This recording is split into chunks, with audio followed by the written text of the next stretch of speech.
Similarly to other games in the Digimon World franchise, Next Order often presents players with the opportunity to learn new movesets from opponents they meet in battle. Whether you're a new player or have been playing for a few weeks now, the chances are that you've picked up your fair share of attack skills whilst out and about exploring the in-game world. If you're like me however, there's probably still one or two of the stronger abilities that you have yet to discover or locate, abilities that could potentially make your Ultimate and Mega Digimon that little bit stronger.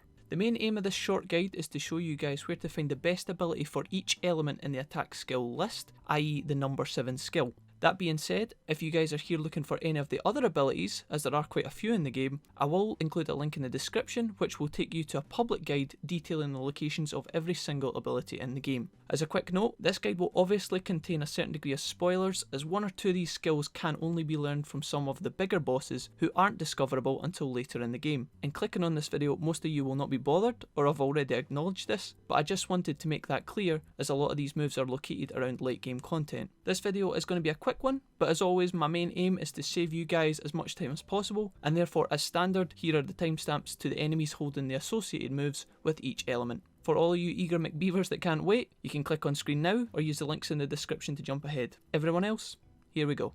Okay, so the first attack skill up on our list is the fire ability, and that is called Flamestorm. In my opinion, the easiest enemy to learn this from is Metal Greymon Blue, found in the Path Fork Island part of Faulty Ex Machina. Metal Greymon is a really strong enemy, and I wouldn't exactly recommend sending in your baby Digimon to fight, but when you see how balling out of control Flamestorm actually is, you will understand why such a powerful foe is wielding it. Huge AoE, massive damage, you'll know when you see it because it takes up half the bloody screen. Later on in the game, a boss that you can actually learn this move from as well is Phoenixmon, but in the case of Phoenixmon you will only get to fight him once unless you save and load. I would just head over to Metal Greymon, the fight's going to be easier, and this way you can walk in and out the loading screen until he teaches you the move. Either way, pick yourself up the sick move if you haven't already. Next up in the menu is our ice ability, Aurora Freeze. You're going to be learning this ability from Metal Seedramon, who is found in the Concealed Gorge part of Absolute Zero. As a quick note, in order to access this area, you will have to have beaten the main storyline. If you haven't done this yet, don't worry, there is a boss that I'm going to talk about in just a second, in which you can also learn this move from, and who is also found before the end of the game. The reason I've mentioned Metal Seedramon first is because, like Metal Greymon, he does respawn repeatedly, and therefore there is absolutely no reason for you not to learn this move, because you can fight him as many times as you like. The first time you enter the Concealed Gorge, you will find a sleeping Belphimon, and you need to get him out of the way in order to access Metal Seedramon. In order to do this, you just head back outside round the corner and speak to Cherubimon, who's going to then trigger Belphimon to wake up. Once you beat him, walk back out of the area and then back in again to find who you really want to fight against. Aurora Freeze is another really nice looking move. It's got this cool sort of Northern Lights effect about it. You should be able to pinpoint it right away. Again, it's got massive AoE and massive range. A really cool move to pick up. If you haven't completed the main quest yet, you can also pick this move up from Vicmon, the Pirate King, who is found in Mod Cape. Or if you have completed the main quest and you don't want to go to the Ice Temple, you can also learn the move from the boss Lilithmon,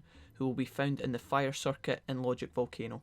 In order to pick up our wind or air type ability, we've got a nice easy enemy to fight against. Absolutely no setup required for this one. Level 39 Blue Meramon, you can find him in the north coast part of Faulty Ex Machina. He's going to teach us the move Hurricane. Don't know what there is to say about this one, to be honest. Massive epic tornado of death, looks pretty sick, definitely worth picking up if you haven't already. As with our other enemies thus far, make sure you wait until he uses the ability before killing him, and then once the battle is finished you should have a small chance of picking up this move. Next up, we're going to be acquiring our Earth type attack skill. This can be acquired from a number of Digimon throughout the game, but the enemy we're going to highlight that we have unlimited access to is Taumon, located in the Mod Cape part of the map. Venom Disaster is a massive green tornado that has the chance to hit all enemies close to it. In addition, it can be also considered particularly effective because it also has the chance to apply a poison debuff which will damage enemies over time. I have only had a couple of bug Digimon thus far, but I imagine this would be a really useful tool in making them that little bit stronger. If you can't be bothered fighting Taumon, you can also acquire this ability from Hercules Caboterimon, located in the Palace of Thorns, and then also from the final boss located in Chapter 4 of the game.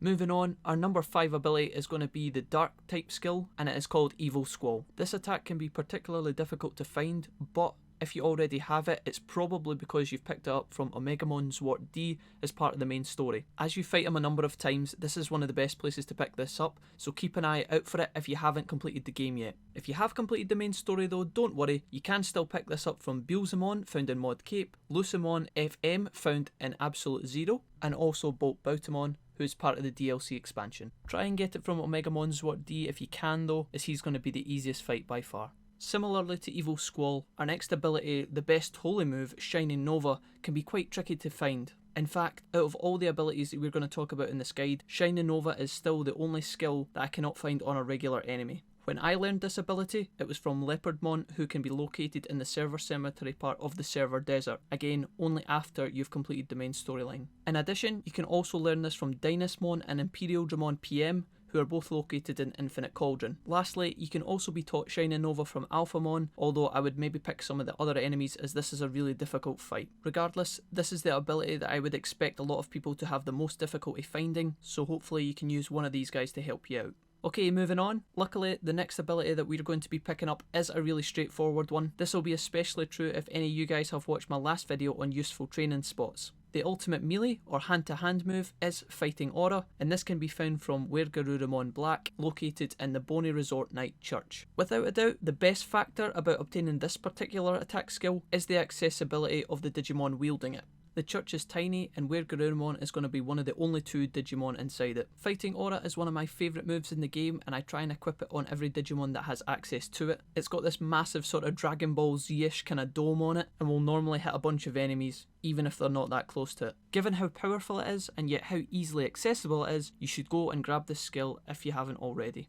Up next at number 8, our best metal or machine type ability is DG Dimension V3. During the main storyline, you will be able to learn this from Machine Draymon, whom after the main story ends, you can also repeatedly fight in the Dimension District. Machine Draymon will exist in Dimension T, and in order to access this in the Dimension District, you will have to beat Tyrannomon, who is located in the post-game part of Infinite Cauldron. However, when I learned this move, it was from Armageddon, who is located through Shoma as part of his endgame quest. That's what you guys are seeing on screen now. As a quick note, you can actually learn this move from Tyrannomon himself, and also Chaosmon, who is located in a later part of Infinite Cauldron, again after you beat the main story. And lastly we have, the move that everybody is extremely concerned about, the Filth specialty, Extreme Poop Death. I wish I was kidding, but yes, that is the name that the developers decided to go with. This final ability can be found from Platinum Numemon, found in Infinite Cauldron, whom is an opponent that you can fight as many times as you like. If anyone is so inclined to get this ability, you can go here, complete your collection if you like, and become the true Master of Dumps. So guys, just before we round up, there's a couple of things that I want to quickly point out. First and foremost, you should know that these examples mentioned are absolutely not the only places that you can learn these moves. There will undoubtedly be other enemies you can fight against to learn certain abilities other than the examples mentioned,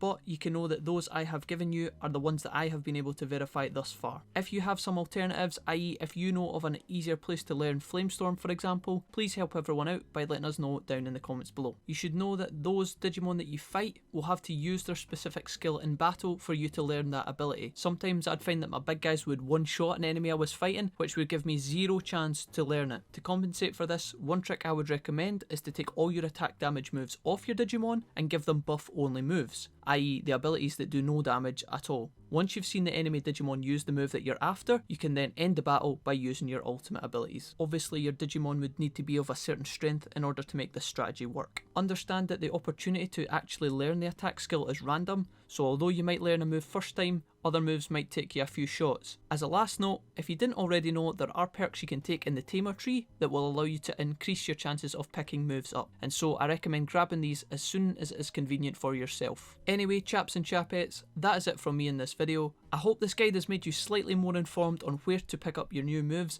and that you'll be kicking some butt in no time. I have been Jack, aka Mr. Wolfie, aka whatever the hell you and your friends want to call me. If you want to help support the channel and or help other people see this video, you can do so by giving me a thumbs up. I hope you guys have an awesome day, and I will see you next time.